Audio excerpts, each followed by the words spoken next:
You want answers? I think I'm entitled. You want answers? I want the truth! You can't handle the truth.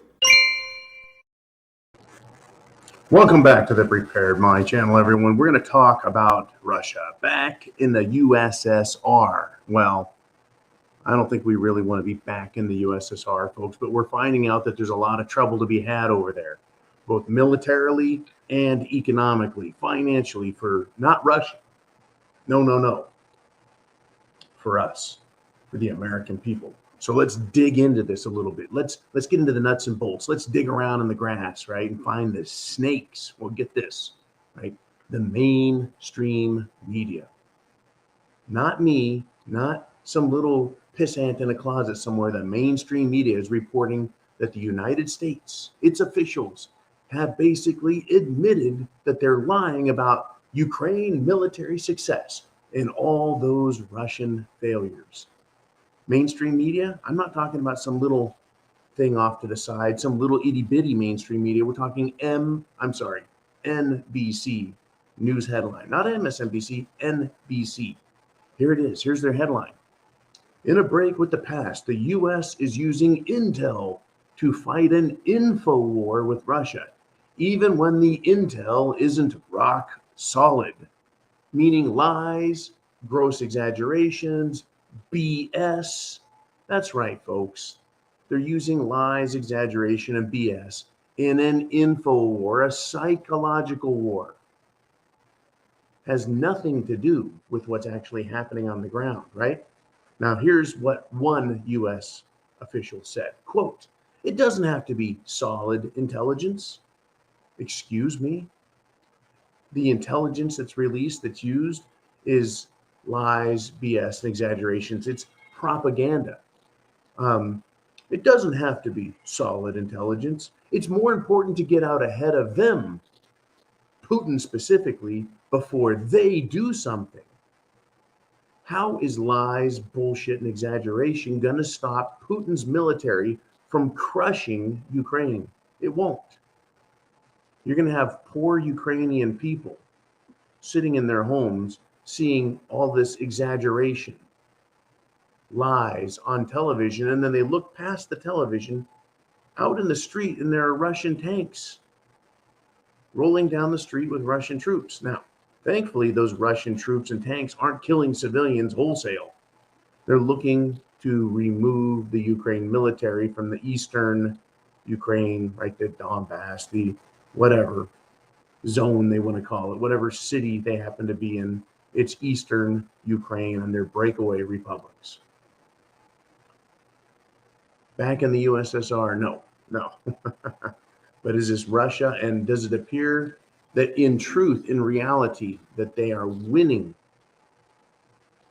Well, they're certainly not losing, I guess, especially when the U.S. admits that they're just trying to get out in front of Putin and his, shall we say, news by putting out lies in front of it.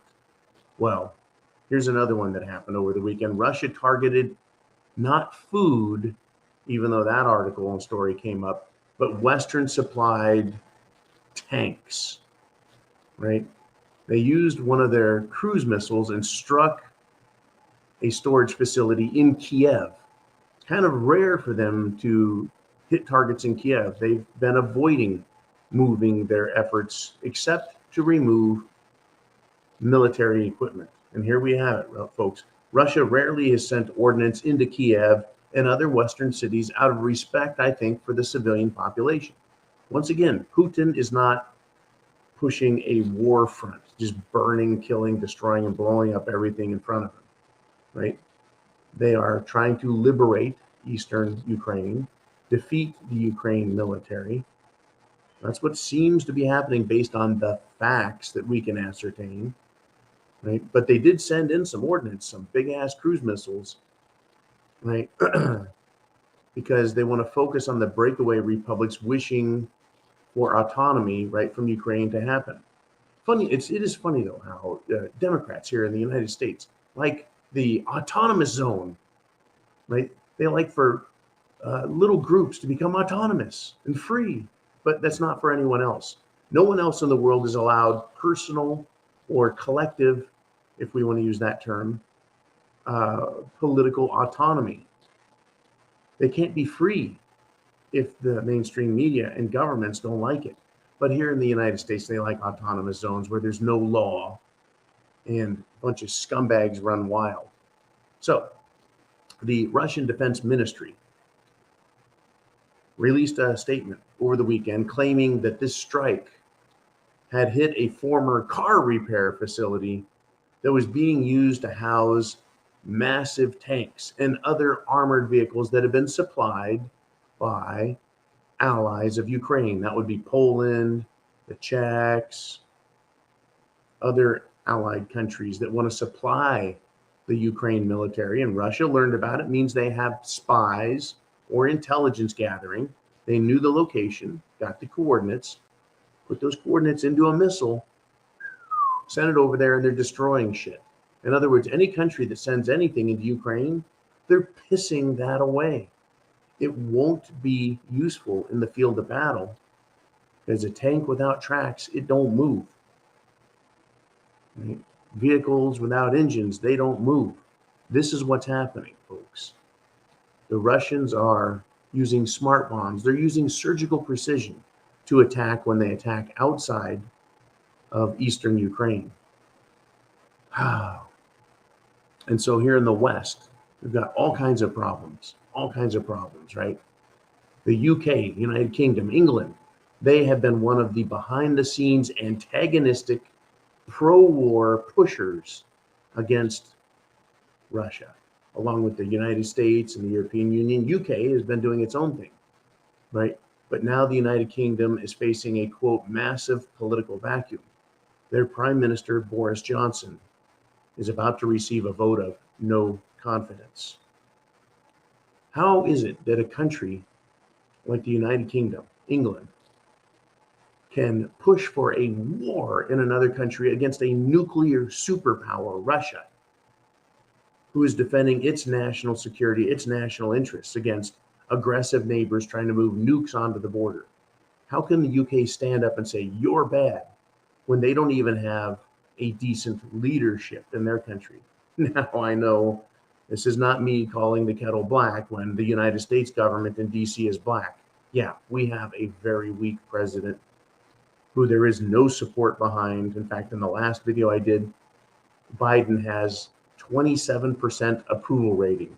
That's a 73% disapproval rating. Half of the Democrats out there are willing to say, we don't like him. Half the Democrats, all the Republicans, they don't like him. Well, we're supposed to, talk about a vote of no confidence. Wow.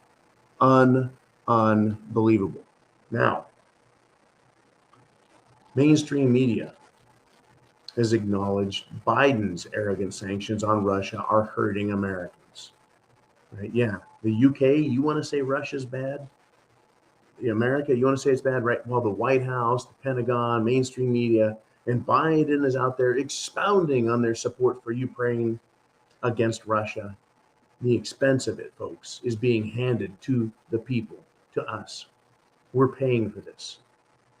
Max Blumenthal, mainstream media commentator, did a tweet, and this is what he said, quote, Biden's arrogant anti-Russian sanctions have amounted to a price hike on working Americans that have so far failed to weaken the Russian economy. His neocon policy accelerates the process of de-dollarization, diplomatic isolation, and imperial decline. In other words, he's saying Biden is destroying America and hurting us. Folks, get this. Russia's national debt is relatively low at $39 billion as of 2021. By comparison, the United States national debt is currently over $30 trillion. So these economic sanctions are not likely to result in the actual default on Russia's behalf, right? Basically, folks, the U.S. government has over 1,000 times the debt. Right? They have 1,000 times the debt, which means the currency, the U.S. Federal Reserve dollar, the note, is 1,000 times more susceptible to inflation and destruction. So we're losing this war militarily. because Ukraine folks can't fight. And the equipment that's being sent is destroyed. And no other nation has the moral, or shall we say, support of the people to go in and fight a ground war, a land war against Russia. Right? They know that they're morally wrong in doing so, but they think it's morally acceptable to support Ukraine, even though it's a puppet administration and a puppet government. They're losing the war physically, and they're losing the war with propaganda.